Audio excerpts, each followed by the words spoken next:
I spent $120 on this thing. Why? Let's dig right into it. This is gonna be a bit of a weird video. At first, I wasn't really thrilled with the idea of making an unboxing video, but after some thought, I realized that it didn't have to be. While what you're seeing right now is technically an unboxing, that's not the point. In fact, it wasn't much of an unboxing to begin with. Just the card and a full-size installation bracket, which I won't be using for reasons later explained in the video. And that's the point. The unboxing is simply the background to what this video is really about. My situation, and the reasons I spent $120 on a low-profile GPU. Normally, when you buy a GPU, you're buying it out of the want to improve your gaming performance or some other productivity workload. Typically, newer GPUs are advertised to have newer technologies and wider usage scenarios than previous generations, giving us, the consumer, a reason to buy these newer products. One of these new technologies is hardware AV1 encoding. To keep things short, AV1 is a media codec, like H.264 and H.265. These are industry-standard codecs, but with H.264 offering relatively poor compression at low bit rates, and H.265 requiring license fees, there has been a push to adopt a new standard, and that standard is AV1, which has been built from the ground up to be efficient at low bit rates while also requiring zero licensing fees. What you're seeing right now is a few benchmarks from my friend, Traveler, who is also the editor of this video. Quick shout out to him. AV1 was made for streaming content, and it has been gaining a ton of traction recently. I'll be honest, I legitimately think that this is one of the most important advancements in the tech industry right now.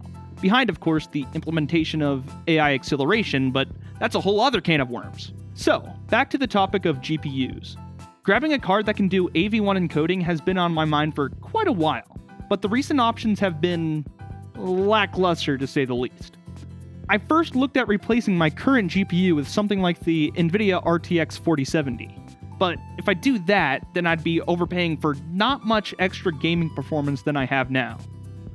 On the other hand, AMD's RX 7800 XT looks a bit more compelling for the price, but AMD has historically underperformed with hardware encoding, even with their recent advancement. In addition, I like to record my footage at high quality while streaming, and in my testing, doing this on a single system results in reduced performance across the board. Replacing my current GPU isn't exactly the best option, but what about adding a secondary GPU?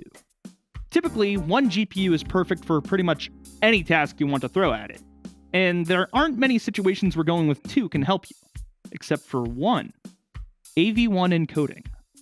With a card specifically dedicated to encoding, there should be no sacrifice to performance. This finally brings us to the card of the day, the Intel Arc A380. While not the best performer in games, it should be perfect for encoding. Here's the thing. The A380 has been out for nearly a year, so why didn't I pull the trigger earlier? Well, this has all to do with my PC case, the Height Y60. The Y60 is truly interesting. With the unique front glass panel design and the built-in vertical GPU mount, it separates itself from the rest of the market by sheer aesthetic. Unfortunately, the focus on aesthetic leads to a couple downsides. For starters, the thermals will never truly be best in class. Go watch Gamers Nexus or something if you want a better explanation. Honestly, that's not really the deal breaker for me. But the other downside, it doesn't have full-size PCIe expansion slots.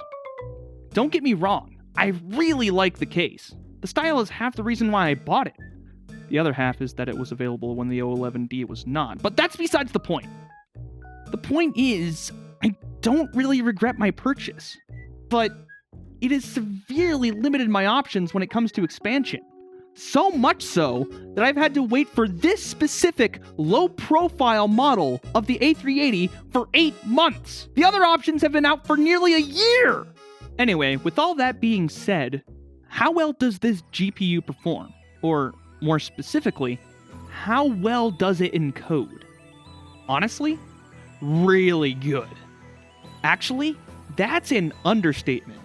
This is exactly what I needed for my setup, and in my opinion, This is exactly what every content creator should get for their setup.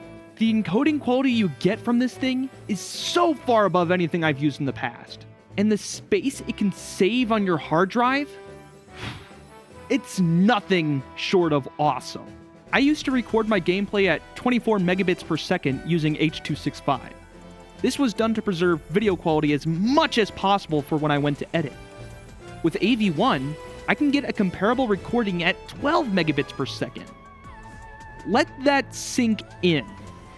I have cut the size of my video files by 50% when using this new media codec.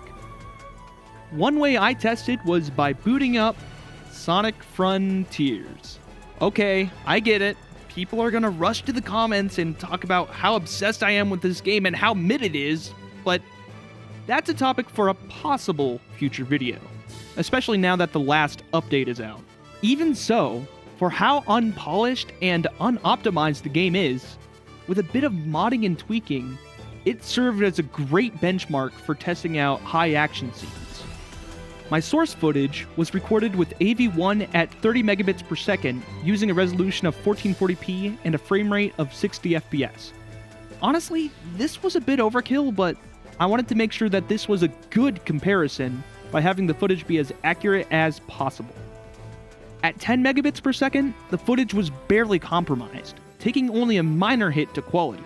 At 5 megabits per second, we'd start to notice a bit more of a dip in quality, but even now, it's serviceable footage. However, if we compare that to NVENC H.265 at 5 megabits per second, which is what I used to use for streaming, the difference couldn't be more clear.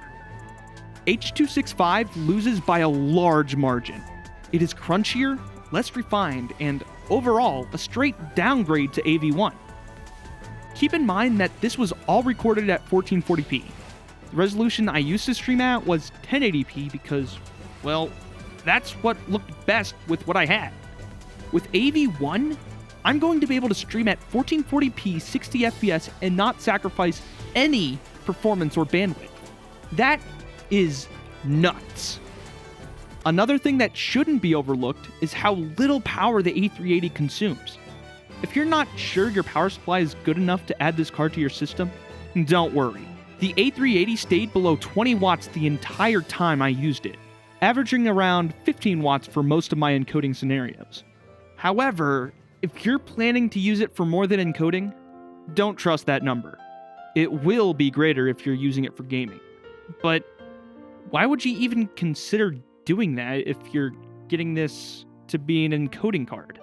So, the quick verdict?